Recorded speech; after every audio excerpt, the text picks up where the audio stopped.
Although we have hundreds of stories and books at our disposal, when it comes to the destructive potential of the many factions in the 40k setting, few come close to the utter decimation the Angels of Death bring to the battlefield. They stride down in their shining drop pods, raining from the sky in a masquerade of impending retribution, smashing apart their foes in a righteous fury, showing efficiency and skill incomprehensible to us mere mortals. Yet, when one of these Space Marines of the God Emperor falls to the side of evil, their power only grows with a corrupting and truly ancient might. Take hundreds of these tainted battle brothers and you get a rampaging warband. Take tens of thousands of these and you get yourself an imperial sector buckling chaos legion. Every warband has its issues and every legion has its personal approaches to war. So for you to understand the differences between these legions and completely comprehend the horror of your impending doom when facing one of these wailing chaos space marine legions, we need to cover each one of them individually, showing you not just the damage they will inflict upon those unfortunate enough or not running fast enough imperial citizens they get to grips with, but also showing you the sheer skill of their rampaging crusades, how many of the cities you will lose, and the infrastructural damage you will receive. Come along with me, the Gaming Storyteller, and the incredible Uncle Sam on this journey of death and nonsensical destruction, and see which legion will be the absolute worst to get invaded by.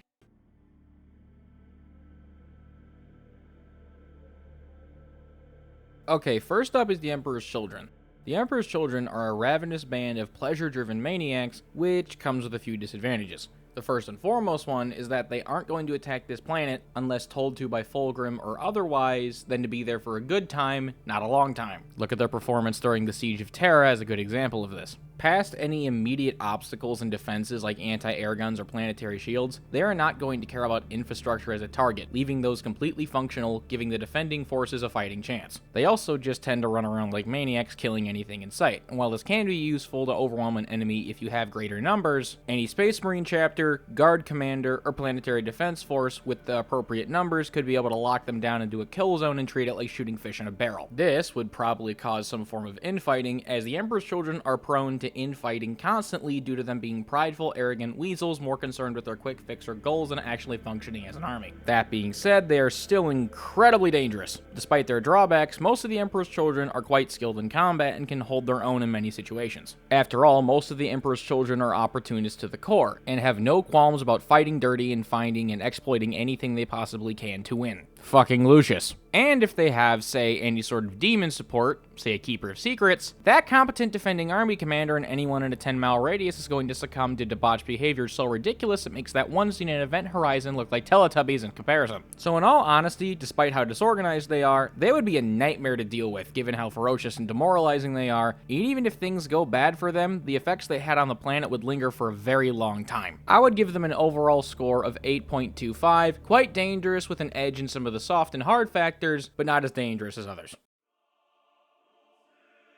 Although the Iron Warriors might look unassuming on the outside, adorned with but a couple of spike and plastered with chevron patterns, they are the singular most efficient and still organized legion out of their fellow Chaos Brothers. They are a grinding hammer, a weapon of mass destruction that has only ever served one singular purpose: the utter annihilation of any possible foe. Before the war even starts, your fortresses and cities are bombarded into shattered ruins, your trenches are decimated by subatmospheric artillery, and your fellow guardsmen are shell-shocked into near insanity. Then, the siege begins. Your planet is encircled, and you see the first signs of glimmering bare ceramite in the distance. One by one, your trenches fill, and one by one, your defensive lines shatter to the mass siege legions. Hundreds of Iron Warriors rain hailstorms onto your fellow troops, and you can see millions of wretched traitor soldiers setting up reinforced gun positions. For a world to be attacked by the Iron Warriors means the end of its entire infrastructure. New fortresses will be resurrected once the last Imperial bastion is obliterated, but the grandeur the hive cities and churches of the Emperor may have held is now stripped bare to produce more and stronger pieces of war gear. An absolute 10 for danger levels, and a quick one at that.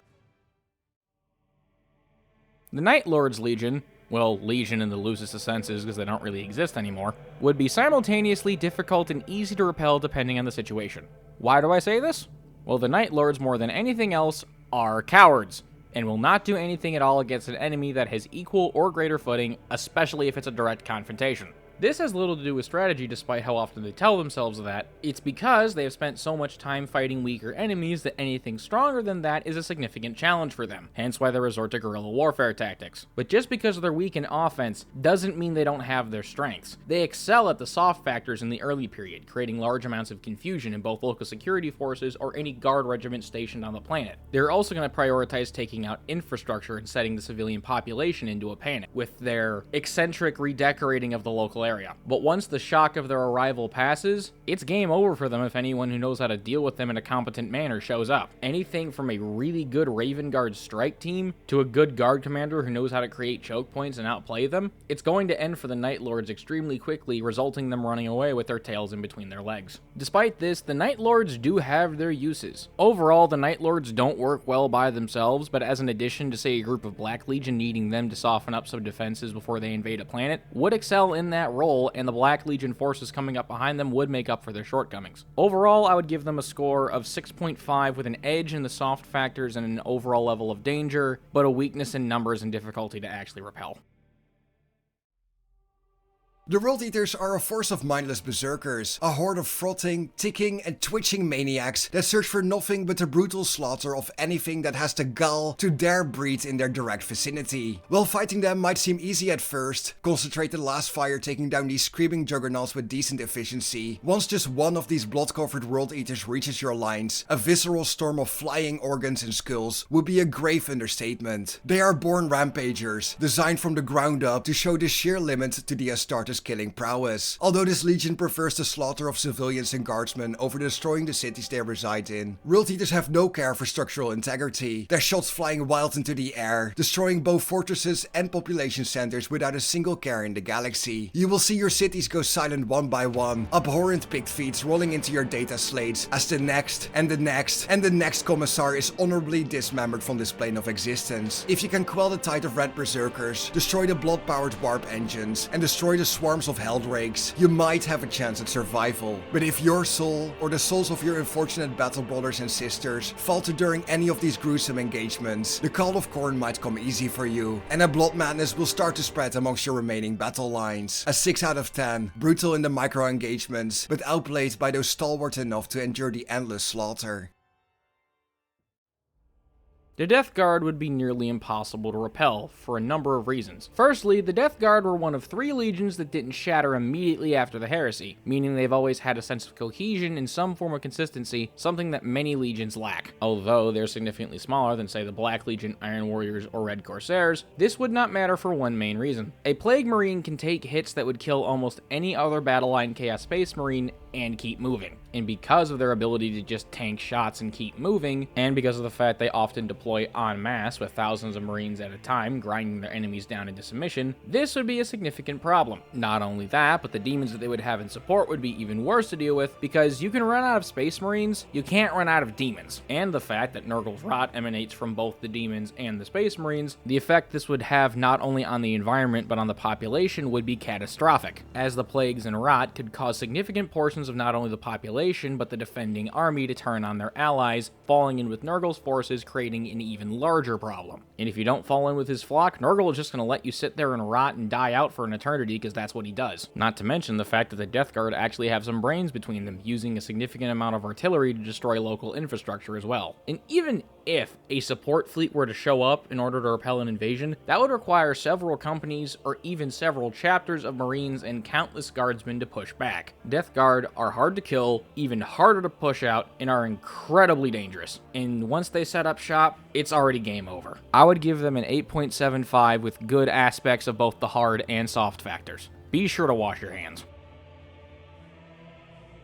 Out of all Chaos Legions, one stands head and shoulders above the rest. A legion of wizards, sorcerers and mages. A legion of power incomprehensible to even the most accomplished amongst the Imperial scholars. These are the Thousand Sons. And when you first see them in your sector, it will soon no longer be a war of survival, but a war for the very control of your destiny. The first signs of the Thousand Sons approaching resonates through the masses. A quivering madness and insanity spreads throughout the populations. Whole haplocks are purged, strange shadows in the night are are hunted, and lunatics are rounded up at each clock strike. But then, the sky opens. Clouds of indescribable colors washing over the vast wastelands as faces and snapping mouths shiver on the edges of your vision. Strange portals appear among the ruins, and blue, ornate suits start stomping out of impossible places. These Space Marines are no angels. They are the robots of war, swirled onwards by ancient and absolutely devoted sorcerers leading their ranks. Your friend is hit, his eyes turning inwards as he consumes himself into a whittling mass of chaos spawn. The streets elongate and stretch, yet the walls widen and crumble. You look up one more time, and instead of faces and maws, you witness the might of change, the divine destiny of all those who dare defy fate. A 7 out of 10. Although small in numbers, the Thousand Sons leave behind centuries of tainted stories, faces in the dark, and echoing madness. A war against them can be won, but the resettling of purged planets may still prove difficult. The Black Legion are extremely dangerous, and are often overlooked when it comes to other Chaos Space Marine factions. That being said, they are a bit vanilla, but this is actually a bit of a strength of theirs. They don't have the organizational difficulties of the World Eaters or Emperor's Children, and they have the numbers unlike the Alpha Legion and Night Lords. They are a functional, standing army with artillery, armored vehicles, and tons of not only Space Marines with support from Chaos Guardsmen, Knights, and even Titans at points. Plus, if Abaddon himself is personally leading the charge, he's been alive for 10,000 years. He, whether you like it or not, is not only a skilled combatant, but is incredibly skilled in both military strategy and tactics as well, with many allies in the various different traitor legions around the galaxy. The Black Legion would have high numbers, pose a significant threat, but in terms of difficulty to push out would be about average. Like I said, they are the average Chaos Space Marine force. This means most chapters of Space Marines, ranging from say the Ultramarines to Dark Angels or even Flesh Tearers, or your average Guard regiment, could be able to push them back, making it a pretty even fight. Many veterans, both Space Marines, Sisters of Battle, and Guard, have experience fighting the Black Legion somewhere somehow. So while organized and capable, they are predictable, which is something a quality commander could exploit. In terms of population, the invasion would cause chaos and panic, but given they don't rely heavily on demons for shock tactics, past scared civilians, something like a Blood Rage taking over the populace would not occur. Infrastructure, though, would be targeted and demolished, as because of their background being a traditional military force, they would focus on conventional military targets. And if they require anything more specialized, they could call on other legions or Khorne Berserkers or Chaos Sorcerers within their ranks to deal with certain things. They are versatile, reliable, but past their resources and connections, they perform about average in all aspects. I would give them an overall score of 7. To get invaded by the Wordbearers is to not only wage war in the physical, but also in the true depths of fate. They are a corrupting force of rash preachers, culta masters that want nothing more than to decimate your false god Emperor Church and replace it with a spikier, more powerful one. They come in the tens of thousands, encircling not just your planet, but simultaneously besieging all planets in your system. It starts with an itch in the back of the mind of local RBTs, knowing full well that these numbers of emerging chaos cults have to mean something. It reaches the governor of the planet, giving no response to their existence, simply waving it away into the pile of other worrying reports. Yet with time, the seeds of this evil start showing their roots, and suddenly, everything on the planet changes. Strange fleets adorned in red and 8-pointed stars launch thousands of spiked deathclaws into your cities. The churches you once knew so well are unrecognizable and demolished in a single day, and even your beloved nobles and governor end up turning the guard regiment onto each other. They do not have to come with many, as corruption is a powerful weapon. But once the crescendo of the Wordbearers' Dark Apostles' plans is reached, the world will devolve into mindless panic as loyal servants are suddenly surrounded by traitors and heretics they once called friends. Most of the infrastructure would remain, and the population centers would be converted to the breeding grounds of millions of new, faithful traitor guardsmen. The churches are replaced by altars to the dark gods, and the populations will be chained and decimated into wailing slaves. 9 out of 10. A war of religion is a potent tool in the 40k setting.